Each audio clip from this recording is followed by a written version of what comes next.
जय श्री कृष्ण प्रिय दर्शकों, कॉस्मिक लैब चैनल पर आपका स्वागत है। भारत की धरती ने अनेक महान व्यक्तियों को जन्म दिया है, लेकिन कुछ लोग ऐसे होते हैं जो अपने कार्यों के कारण समय की सीमाओं से परे चले जाते हैं। वे केवल इतिहास का हिस्सा नहीं बनते, बल्कि आने वाली पीढ़ियों के लिए प्रेरणा का स्रोत बन जाते हैं। ऐसा ही एक नाम है डॉक्टर APJ अब्दुल कलाम साहब का। जब भी ये नाम लिया जाता है, हमारे सामने एक ऐसे व्यक्ति की छवि उभरती है जिसके हाथों में विज्ञान था, हृदय में राष्ट्र प्रेम था और आंखों में भारत के भविष्य का सपना था। उन्हें मिसाइल मैन ऑफ इंडिया कहा गया। वे भारत के राष्ट्रपति बने, उन्हें भारत रत्न से सम्मानित किया गया। लेकिन इन सब उपलब्धियों से बड़ी बात यह थी कि वे करोड़ों भारतीयों के दिलों में बस गए। आज भी स्कूल का कोई बच्चा यदि अपने आदर्श का नाम लेता है तो उसमें डॉक्टर कलाम का नाम अवश्य होता है। लेकिन दर्शकों, एक प्रश्न हमेशा लोगों के मन में उठता है, क्या यह सब केवल मेहनत का परिणाम था, या फिर उनकी कुंडली में कुछ ऐसे संकेत मौजूद थे जो उन्हें एक असाधारण जीवन की ओर ले जा रहे थे। आज हम इसी विषय को वैदिक ज्योतिष के दृष्टिकोण से समझने का प्रयास करेंगे। लेकिन उससे पहले एक महत्वपूर्ण बात, ज्योतिष संभावनाओं का विज्ञान है, परिणामों का नहीं। एक ही प्रकार की ग्रह स्थिति बहुत लोगों की कुंडली में हो सकती है, लेकिन सभी लोग डॉक्टर कलाम नहीं बनते। क्यों? क्योंकि ग्रह बीज देते हैं, लेकिन उस बीज को वृक्ष बनने का कार्य व्यक्ति के कर्म करते हैं, और डॉक्टर कलाम इसका सबसे बड़ा उदाहरण है। 15 अक्टूबर 1931 को तमिलनाडु के रामेश्वरम में जन्मे डॉक्टर कलाम का जीवन किसी फिल्मी कहानी से कम नहीं था। उनका परिवार आर्थिक रूप से संपन्न नहीं था। उनके पिता नाव चलाकर परिवार का पालन पोषण करते थे। घर में ऐशो आराम की कोई वस्तु नहीं थी, लेकिन एक चीज थी, संस्कार, ईमानदारी, अनुशासन और मेहनत की संस्कार। कहा जाता है कि बचपन में वे अखबार बांटते थे ताकि अपनी पढ़ाई का खर्च निकाल सकें। कल्पना कीजिए, जिस बच्चे के पास संसाधन नहीं थे वही आगे चलकर भारत के सबसे बड़े वैज्ञानिकों में गिना जाने लगा। कुंडली में संघर्ष के योग दिखाई देते हैं, लेकिन साथ ही उन संघर्षों को पार करने की अद्भुत क्षमता भी दिखाई देती है। यानी जीवन आसान नहीं था, लेकिन हार मानने का विकल्प भी नहीं था। ज्योतिषीय विश्लेषणों में लगता है कि उनकी कुंडली में चंद्रमा अपनी सर्वोत्तम स्थिति में नहीं थे। सामान्य रूप से ऐसी स्थिति व्यक्ति को भावनात्मक उतार चढ़ाव, मानसिक दबाव और आंतरिक संघर्ष दे सकती है। लेकिन यहाँ एक विशेष बात थी, गुरु का प्रभाव अत्यंत शक्तिशाली बन गया। वैदिक ज्योतिष में गुरु ज्ञान, विवेक, नैतिकता और उच्च शिक्षा का कारक ग्रह है। यही कारण है कि जीवन में कठिनाइयाँ आने के बावजूद उनका ध्यान कभी अपने लक्ष्य से नहीं भटका। यह हमें एक महत्वपूर्ण शिक्षा देता है, जीवन में कमियां होना समस्या नहीं है। समस्या तब होती है जब हम उन कमियों को अपनी पहचान बना लेते हैं। डॉक्टर कलाम ने अपनी कमजोरियों को अपनी शक्ति बना लिया। यदि हम उनके जीवन को ध्यान से देखें तो पाएंगे उनकी सबसे बड़ी पूंजी शिक्षा थी। उनके पास धन नहीं था, राजनीतिक प्रभाव नहीं था, कोई पारिवारिक विरासत नहीं थी, लेकिन उनके पास ज्ञान था। उन्होंने एरोनॉटिकल इंजीनियरिंग की पढ़ाई की और फिर विज्ञान के क्षेत्र में अपना जीवन समर्पित कर दिया। कुंडली में बुध और गुरु का प्रभाव उनको असाधारण बौद्धिक क्षमता प्रदान कर रहे हैं। लेकिन केवल बुद्धि होना पर्याप्त नहीं होता। बहुत से लोग प्रतिभाशाली होते हैं, लेकिन अनुशासन की कमी उन्हें पीछे छोड़ देती है।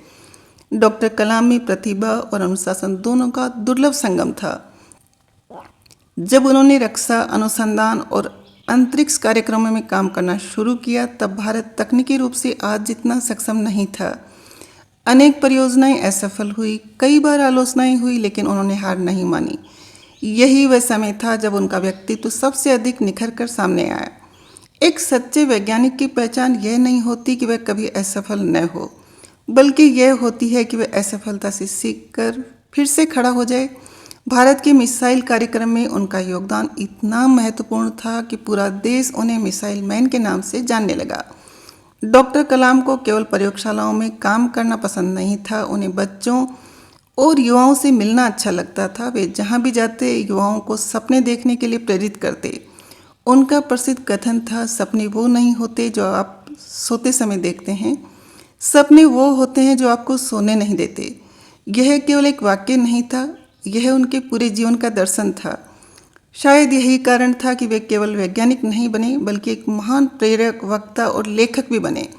उन्होंने अनेक पुस्तकें लिखी जो लाखों लोगों को प्रेरित करती है। दर्शकों, अब बात करते हैं उन विशेष ज्योतिष योगों की जिनकी बदौलत कलाम साहब को अपने कार्य क्षेत्र में इतनी प्रसिद्धि और सबका प्यार मिला। वे ज्योतिषी योग जिनके कारण डॉक्टर कलाम का जीवन असाधारण माना जाता है। कलाम साहब की कुंडली कर्क लगन की कुंडली है और लगन में उच्च राशि में बृहस्पति स्थित होकर हंस नामक पंच महापुरुष योग बना रहे हैं। यह योग तब बनता है जब बृहस्पति अपनी स्वयं की राशि या उच्च राशि में केंद्र भाव में स्थित हो।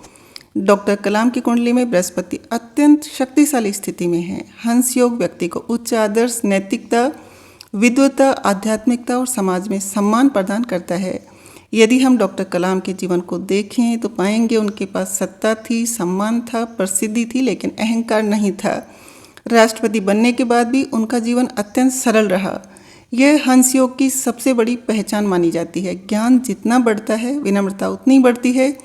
और कलाम साहब की कुंडली में चतुर्थ भाव में स्वराशि में शुक्र स्थित होने से मालव्य योग नामक पंच महापुरुष योग भी बन रहा है। यह योग तब बनता है जब शुक्र स्वराशि या उच्च राशि में हो और केंद्र भाव में स्थित हो। मालव्य योग व्यक्ति को प्रतिष्ठा, लोकप्रियता, सामाजिक सम्मान और जीवन में विशेष पहचान प्रदान करता है। डॉक्टर कलाम भले ही आज हमारे बीच शारीरिक रूप से उपस्थित नहीं है, लेकिन उनकी लोकप्रियता और लोगों के हृदय में उनके प्रति सम्मान आज भी उतना ही जीवंत है। न केवल भारत में बल्कि दुनिया के अनेक देशों में उन्हें आदर और प्रेरणा के प्रतीक के रूप में देखा जाता है। कलाम साहब की कुंडली में तृतीय भाव यानी कि पराक्रम भाव में उच्च राशि में बुध स्थित हैं और साथ में सूर्य स्थित होकर बुद्धाधिपत्य योग बना रहे हैं। यह योग जब सूर्य और बुध एक साथ स्थित होते हैं तब बनता है। यह योग जातक को प्रखर बुद्धि, उत्कृष्ट संचार कौशल और बेहतरीन विश्लेषण शक्ति देता है। ऐसे जातक व्यापार, बैंकिंग, पत्रकारिता, लेखन या परामर्श के क्षेत्र में बहुत सफल होते हैं। निर्णय लेने की क्षमता बहुत मजबूत होती है। यह युति शिक्षा, अनुसंधान और तकनीकी क्षेत्रों में शानदार सफलता दिलाती है। जातक को चतुर, बहुमुखी प्रतिभा का धनी और हाजिर जवाबी बनाता है। डॉक्टर कलाम केवल वैज्ञानिक नहीं थे, वे एक उत्कृष्ट लेखक भी थे। उन्होंने अनेक पुस्तकें लिखी। उनके भाषण आज भी लोगों को प्रेरित करते हैं। उनकी जटिल वैज्ञानिक बातों को सामान्य भाषा में समझाने की क्षमता अद्भुत थी। यानी कि बुद्धाधिपत्य योग का शानदार प्रभाव इस कुंडली पर दिखाई दे रहा है। और कलाम साहब की कुंडली में अष्टमेश शनि षष्ठ भाव में स्थित होकर विपरीत राजयोग भी बना रहा है। यह उनकी कुंडली को और भी मजबूत स्थिति प्रदान कर रहा है। विपरीत राजयोग का अर्थ है जहाँ कठिनाइयाँ ही सफलता का कारण बन जाती है, जहाँ बाधाएं ही व्यक्ति को ऊंचाइयों तक पहुँचाने का माध्यम बन जाती है। गरीबी, संघर्ष, संसाधनों की कमी, जीवन की चुनौतियाँ, सामान्य व्यक्ति इन्हीं परिस्थितियों में टूट जाता है, लेकिन विपरीत राजयोग वाले व्यक्ति इन्हीं परिस्थितियों में अपनी शक्ति प्राप्त करते हैं। डॉक्टर कलाम का जीवन इस योग का जीवंत उदाहरण माना जाता है। कलाम साहब की कुंडली में चंद्रमा कमजोर स्थिति में है, लेकिन बृहस्पति की शुभ दृष्टि उसके दोष को कम कर रही है। यह स्थिति हमें एक बहुत बड़ा ज्योतिषी सिद्धांत सिखाती है। कुंडली में कोई ग्रह कमजोर हो तो इसका अर्थ यह नहीं है कि यह ग्रह कमजोर है। यदि शुभ ग्रह सहायता कर रहे हों तो वही कमजोरी आगे चलकर शक्ति बन सकती है। डॉक्टर कलाम इसका जीवंत उदाहरण है। शनि का प्रभाव उनके जीवन में अत्यंत महत्वपूर्ण था। शनि ने उन्हें संघर्ष दिया, कठोर परिश्रम दिया, अनुशासन दिया, साधारण जीवन दिया, लेकिन यही शनि उन्हें करोड़ों लोगों का प्रिय भी बना गया। क्योंकि शनि का एक नियम है, वह देर से देता है, लेकिन जब देता है तो स्थायी देता है।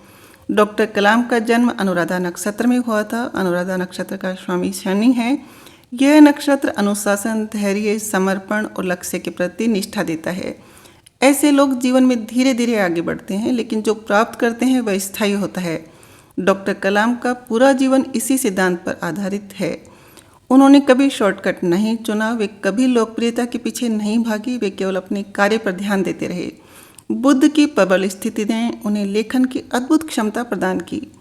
उन्होंने लगभग 17 पुस्तकें लिखी। वैज्ञानिक होने के साथ साथ लेखक बन जाना हर किसी के लिए संभव नहीं होता।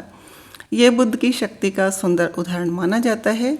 यदि एक वाक्य में डॉक्टर कलाम की कुंडली का सार कहा जाए तो यह होगा: संघर्ष देने वाले शनि, ज्ञान देने वाले गुरु, बुद्धि देने वाले बुद्ध और सम्मान देने वाले राजयोगों का अद्भुत संगम इस कुंडली में दिखाई देता है। लेकिन दर्शकों, याद रखिए, योग अवसर देते हैं, कर्म उपलब्धि देते हैं। यदि केवल योग ही सब कुछ होते तो उस दिन जन्मे बच्चे सभी लोग राष्ट्रपति बन जाते। डॉक्टर कलाम महान इसलिए बने क्योंकि उन्होंने अपने योगों को कर्मों से जागृत किया। डॉक्टर कलाम का व्यक्तिगत जीवन भी लोगों के लिए हमेशा जिज्ञासा का विषय रहा। उन्होंने विवाह नहीं किया, उन्होंने अपना पूरा जीवन विज्ञान, शिक्षा और राष्ट्र सेवा को समर्पित कर दिया। लेकिन चाहे ज्योतिषी कारण कुछ भी रहे हों, वास्तविकता यह है कि उन्होंने अपने जीवन का लक्ष्य बहुत स्पष्ट रूप से तय कर लिया था। उनका परिवार पूरा भारत था, उनके बच्चे भारत के युवा थे, उनका सपना विकसित भारत था।